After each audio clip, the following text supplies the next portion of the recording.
Hello बच्चों, let us read this question. The question says each equation is each question in this section has four options A, B, C, D, which of only one is correct. Choose the correct options. ये statement वाले question है guys. इसमें इसी तरह के option होते हैं. Statement 1 is true, statement 2 is true, statement 2 is correct explanation of statement 1, statement 1 is true, statement 2 is true, statement 2 is not the correct explanation of statement 1, statement 1 is true, statement 2 is false, statement 1 is false, statement 2 is false. तो इसी तरह का pattern होता है statement वाले question में. तो अब हमें ये देखना है कि स्टेटमेंट 1 और स्टेटमेंट 2 करेक्ट है नहीं है, क्या है, देखते हैं. तो स्टेटमेंट 1 क्या कह रहा है? स्टेटमेंट 1 कहता है कि if the area of the triangle formed by the line y is equal to x plus y is equal to 4 and the line through p h comma k parallel to y axis is k square, then the p lies on, यानी p का locus कुछ ऐसा होगा. देखते हैं होगा कि नहीं होगा. स्टेटमेंट 2 क्या कह रहा है? Area of the triangle formed by the lines y is equal to x plus y is equal to 4 and the x axis is equal to half of the area of the triangle formed by the line x plus y is equal to 4 and the coordinate axis. तो आइए सबसे पहले हम लोग देखते हैं कि इसमें क्या की कॉन्सेप्ट यूज़ करेंगे.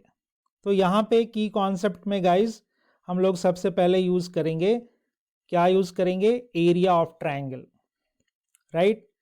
Area of triangle, coordinate geometry में एरिया ऑफ ट्रायंगल को यूज़ किया जाएगा. तो आइए सबसे पहले हम लोग स्टेटमेंट 1 की बात करते हैं. तो स्टेटमेंट 1 हमारा क्या कहता है, देखिए.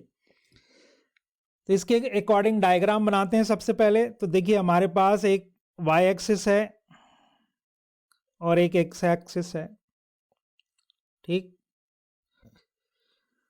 फिर हमारे पास कुछ लाइंस हैं जी. तो कौन कौन सी लाइंस हैं? देखिए पहली लाइन है y is equal to x. तो y is equal to X line कुछ ऐसी होती है, देखिए ऑरिजिन से पास करेगी और 45 डिग्री का एंगल बनाएगी एक्स एक्सिस के साथ. So this is line y is equal to X. फिर एक लाइन है x plus Y is equal to 4. तो ये x और y एक्सिस पे इक्वल इंटरसेप्ट 4 कट कर रही है. 4,0 पॉइंट होगा ये, और ये 0,4 पॉइंट होगा. और इस लाइन की इक्वेशन कितनी है? This is x plus Y is equal to 4. अब एक तीसरी लाइन है जो पी एच कॉमा के से पास कर रही है, राइट, और y एक्सिस के पैरेलल है. तो मान लीजिए कुछ ऐसा सोचते हैं,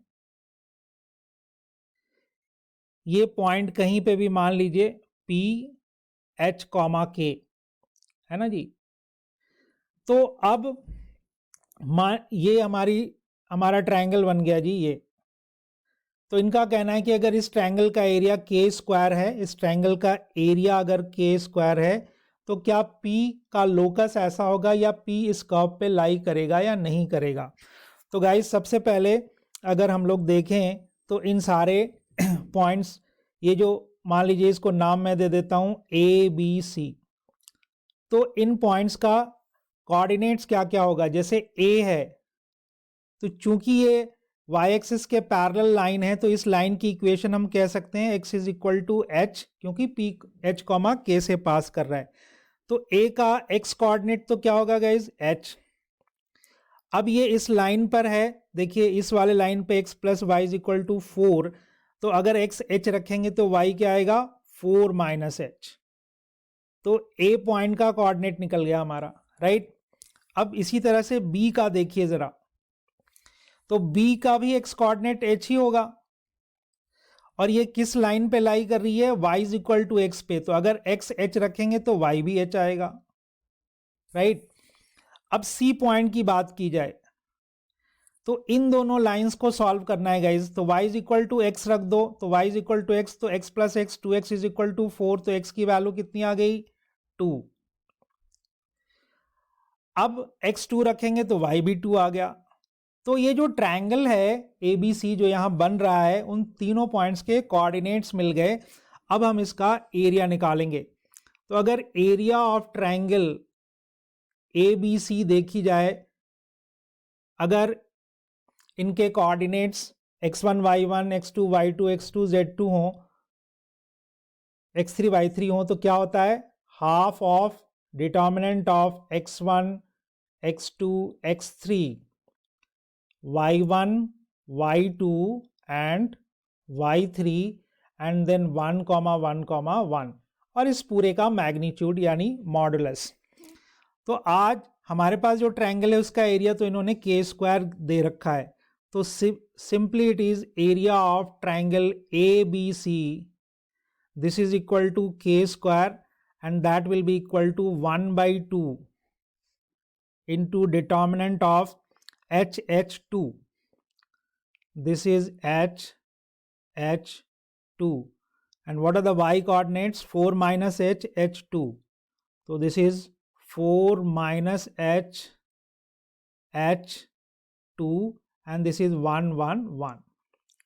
Now we will simply expand, इस 2 को इधर भेज सकते हैं और expand कर दीजिए, तो H into H into 1h minus 2 into 1 that is 2 plus this is minus not plus, alternate sign लेते हैं तो यहाँ पे माइनस आएगा guys, this is minus 4 minus h into, इसको डिलीट किया इसको डिलीट किया, h into 1h minus 2 plus 1 into, इसको डिलीट किया इसको डिलीट किया तो 2h minus 2h and this will be equal to 2k square, क्योंकि इस 2 को इधर क्रॉस मल्टीप्लाई कर लिया, ठीक है।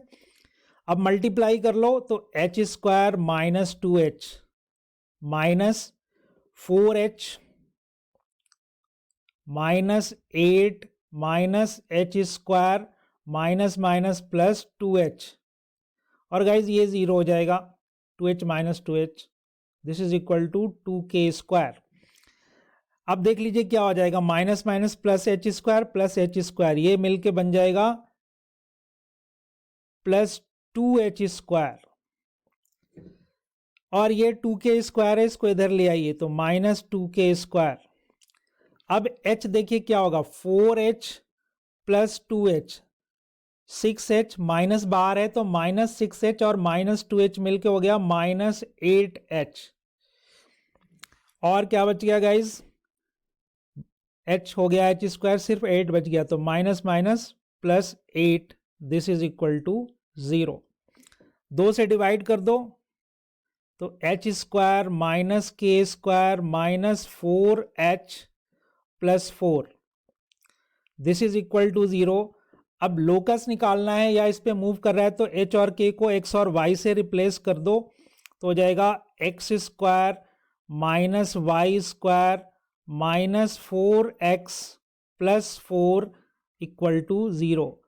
तो इस कर्व पे जो है वो P पॉइंट लाई कर रहा है, क्या यही कर्व दे रखा है स्टेटमेंट 1 में, x square plus y square minus 4x plus 4 equal to 0 नहीं दे रखा गाइज, तो ये स्टेटमेंट 1 हमारा ट्रू नहीं है, क्योंकि हमारा x square minus y square आ रहा है, यहाँ x square plus y square दे रखा है। इट सिंपली मीन्स कि statement 1 is not true, right,